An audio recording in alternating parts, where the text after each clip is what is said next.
this episode, we are meeting someone who is Executive Vice President, Publisher, and previously Chief Commercial Officer for News UK.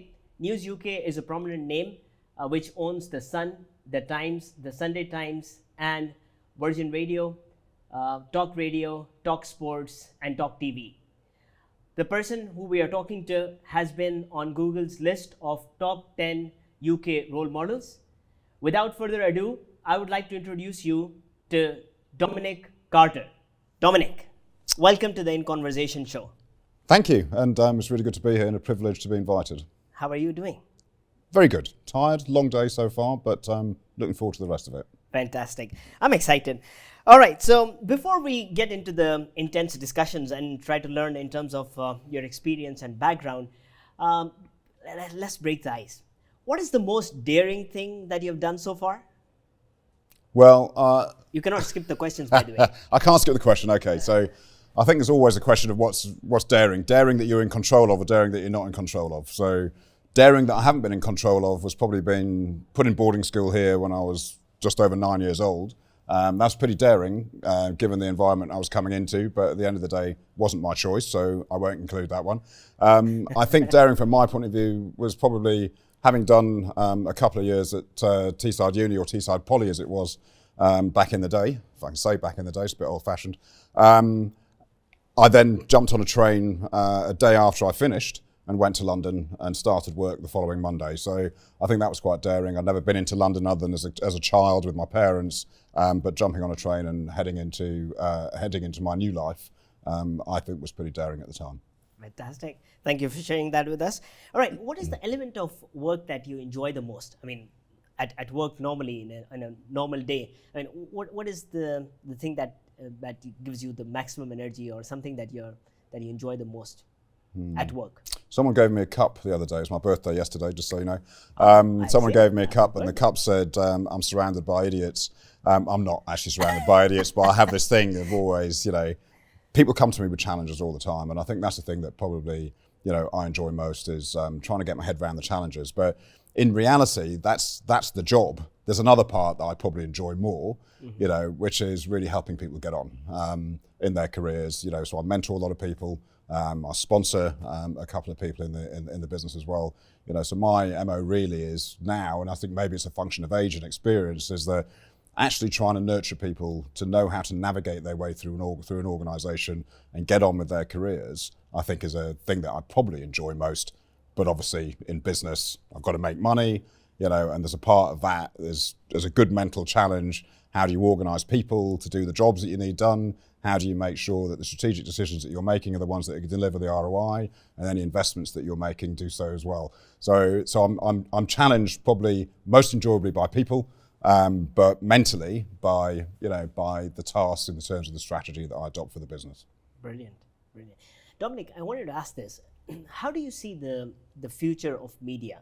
So let's say 7 years from now, so we're talking about 2030, or maybe 10 years from now, 2033. How do you see the landscape of media will change based on your understanding and insights? What do you think future looks like? It's a really difficult question, because in a way you'd say 2030 is a long time in media because the evolution has been so rapid, really. Sometimes it feels slow. You look at it from the outside, like we still publish newspapers, but actually there's a massive proportion of society that still wants a newspaper. So actually, as the market changes, I think that the biggest changes that we'll see are much more regulatory than anything else. So I think there will be, if you think about the platforms which may have been around for many people for the whole of their lives, seemingly, for those that are Gen Zers, certainly. But for us, and I include you in us because you're not as old as me, but for us oldies, the reality is these are relatively recent businesses, but they've scaled so fast, but they've scaled and the controls haven't been put around them. And I think what you'll find is that regulation will come into play for platforms. Platforms can't just publish content, and not accept responsibility for that content. So I think there'll be regulation, and I think that will start to change the dynamic. We've already seen a significant change in the media industry with the cookie and the deprecation of that cookie, from Firefox, Safari, the privacy around Apple and what Apple are doing, and Google obviously won't support the cookie, and at some point will switch it off. So I think there's a whole different approach that advertisers are going to have to take. But I think the biggest change will be regulation, and I think there'll be more consolidation. Because businesses, when you think about the big tech companies, all the other publishers, broadcasters are just not big enough to compete. So I think we'll see more consolidation around there, but some restriction through regulation on the platforms. So regulations, and by consolidation, you mean mergers and acquisitions? Yeah, mergers and acquisitions, conglomerates and stuff, right? Fantastic. Yeah. So, an extension to that, so as we picture that landscape of media in the near future, right? So maybe not distant future, but in the near future, I understand the regulatory challenges, but what other challenges do you think we can foresee at this point in time they will be coming? Apart from the governance and regulatory and the digital platforms, as you mentioned. So, there's challenges. Look, there's challenges every day that you have to confront. If you'd have asked me 12 months ago, would I have predicted, or probably just 18 months ago, would I have predicted, what impact would happen, or would I have even foreseen in any way, shape or form we'd have a war in Europe, an illegal war in Europe? But the impact of that war has created significant headwinds for anyone that's in industry, but more especially for people that are in the publishing industry. And I say that because there's a big part of our business is still in print. The manufacturing of newspapers is using energy. To create paper, the suppliers use energy. So the cost of inflation has been really significant. The distribution, which takes lorries and people, the cost again has been incredible. So the headwinds on the business have been significant for us. So for every publisher, that's been the case. But it also drives change. So your business has to adapt really, really quickly. One, to meet the headwinds that you've got coming at you, and you've got to mitigate those, and you've got choices of how you can mitigate them. But you have to mitigate those changes because you still have targets that are that are EBITDA driven, and you still have to build for the future. So I think it's certainly in our industry, what I've seen is the speed at which we have adapted to meet the headwinds. But I think when you look at the challenge ahead of us, ultimately the biggest challenge is the consumer. The consumer habit has changed. If you go back to pre-pandemic, what we've all seen in the publishing industry is a significant decline on print, which you would expect that would happen. People weren't commuting, people weren't going to work. They were told to stay at home and stay safe. So, but what has happened is that didn't return post-pandemic, so the declines have continued. So what you've seen is a habit, which everyone says it doesn't take long, to form a habit. That habit formed and they haven't gone back, and the habit has changed. And and as devices get more powerful in your hand, so you have to meet the speed at which people want that information. And the consumer change, is the most significant thing. And and as you get new platforms emerging, the vertical vortex, if you like, of TikTok, people disappear down something that actually, I think leads again to part of the regulation. These things are quite dangerous in many ways, and I think that the challenge is how do you distribute your content to get it in front of people, when they want it, in the way that they want it, in a massively evolving world driven by increasing speed of technology and telecommunication. So that's the biggest challenge for all of us. Lovely, fantastic. Just an extension from the point that you mentioned, Dominic. So, in the age of digital first, right? So, how do you see, what are the prospects of print media versus digital media? We've touched upon as you mentioned just now, but what are the prospects do you see? If you draw a line between print media versus digital media, what do you see? What kind of picture comes to your mind? So it's a wrestle that we all have, because my view on this is there isn't a print versus digital. We're in a business that is, for my business, we're in a business of storytelling. And that business is gathering stories. It's called journalism. Gathering stories, going into war zones, uncovering truths. Challenging people in authority. If they've done wrong. Without fear or favour. And these are the principles that you have to work to. There are choices that people make about how they want that content, and we have to meet those needs. It comes back to what I just said, which is how do you distribute your content in a way that gives people what they want? So for us, we've had, if I look back in time, The Sun is still number one in the market as a news brand. I don't differentiate between print and digital. I have a very real need. I have to manufacture and distribute my content that way. The opportunity that's been open to me is that I can expand that business, and I have the fastest growing news website in the US, which is The Sun. So I can grow a business and expand it internationally. So I don't see it as print versus digital. I see it as we're a content business first.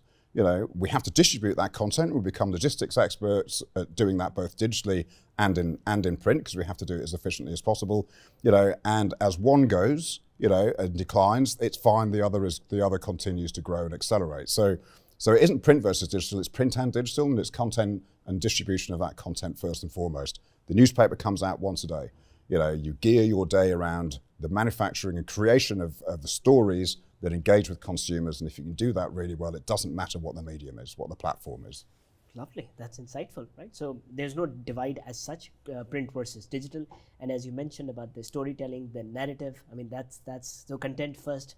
I mean that's the ideology, philosophy that comes first, rather than digital first. I mean, we have in our office we have quite a big statement, and one of the things that clearly we tell the stories that matter.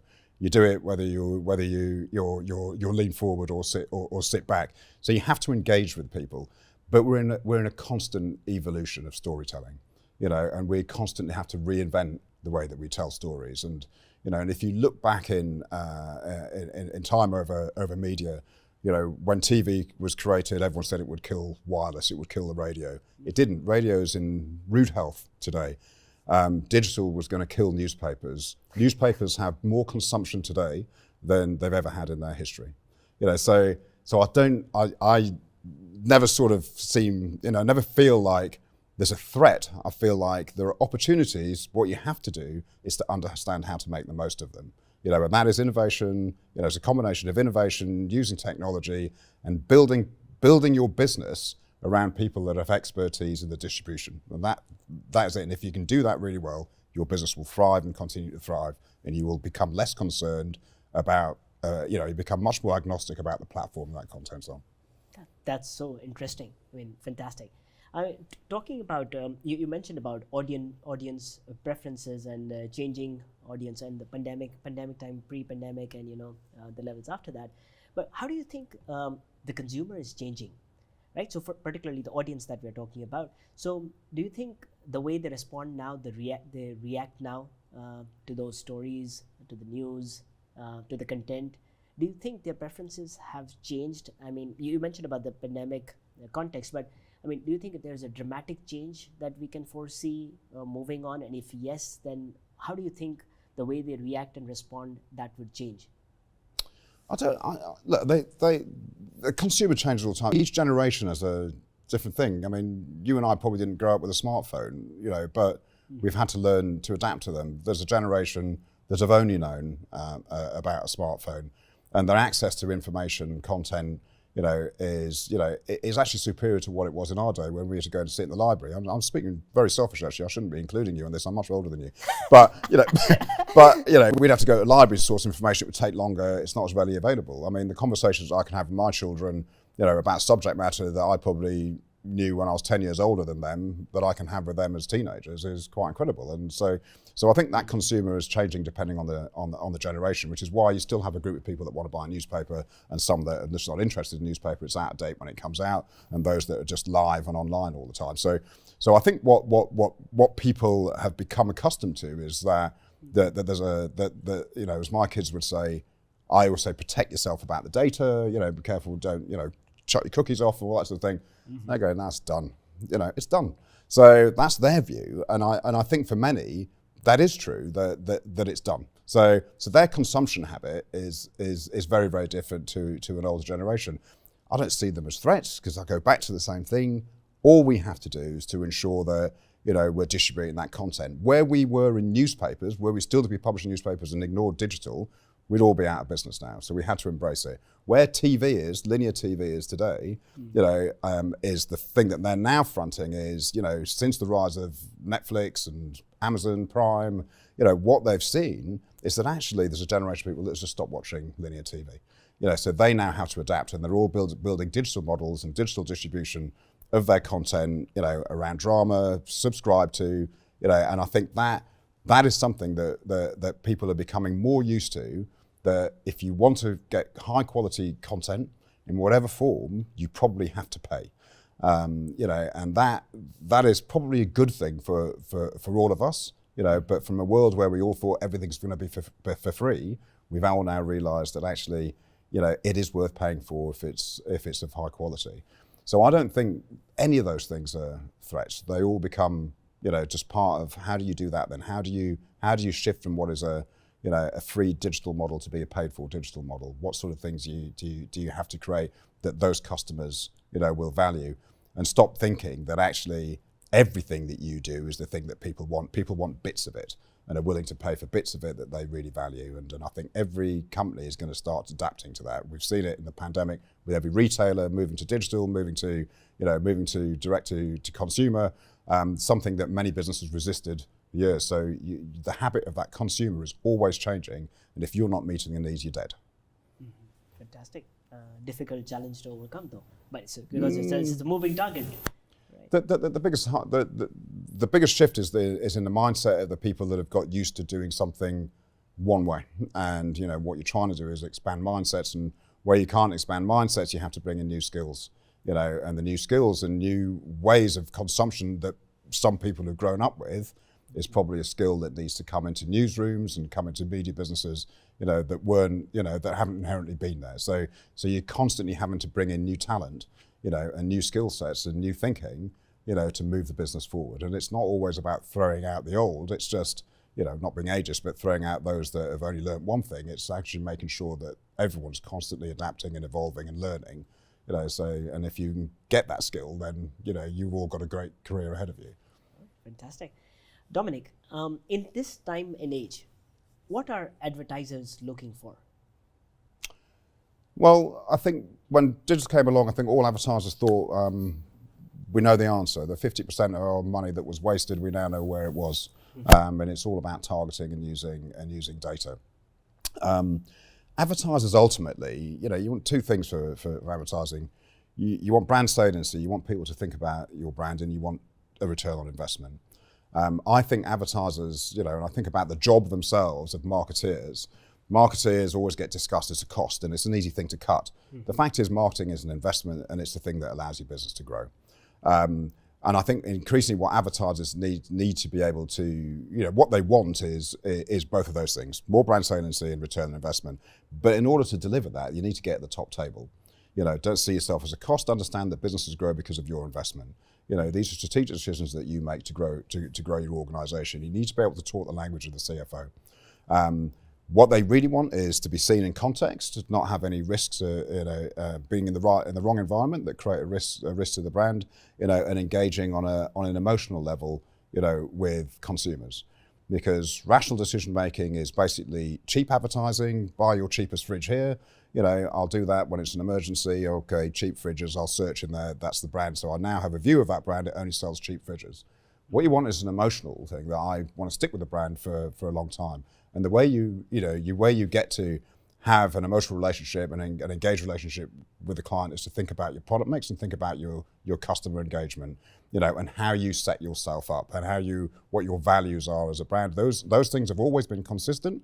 And I think people thought that because the advent of digital, you could just target and you can sell volume, but actually in time, you just lose margin, and you just eventually lose any resonance that you may have had with a consumer from a brand perspective. So advertisers are moving back to that, which is why context is becoming much more important in the communication that advertisers are having, with the consumer about their brands. Brilliant, insightful. Thank you for sharing those thoughts.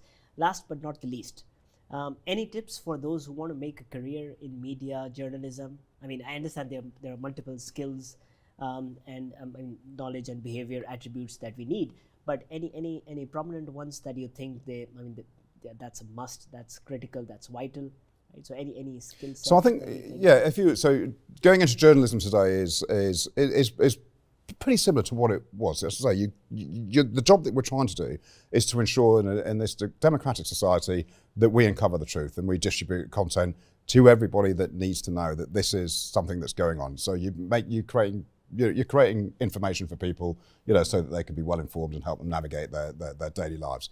And I think that has to be something that is in your gut, that you feel that you want to do. But I think increasingly what you'll find as a journalist, where we used to say that there's church and state, the commercial function's over here and editorial is over there. Now, if you're a journalist today in a digital world, if you don't understand that those stories get distributed in a digital world, you're only doing part of your job.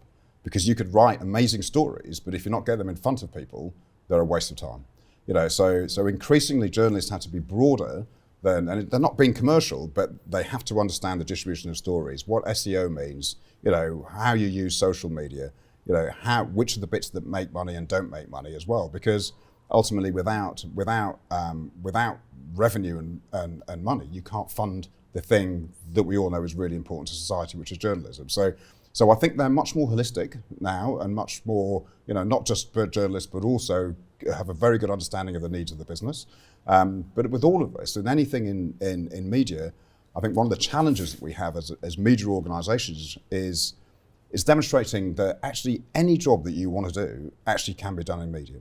We have a TV business, we have a radio business, we're in digital, we're in print, we're global. So if you're a data analyst, data scientist, journalist, production expert, there's a job for anyone with those skills, in media businesses. These are huge, exciting, diverse, and right at the heart and the pulse of everything that's going on around this country and around the world. And I think they're the most exciting jobs that people can have.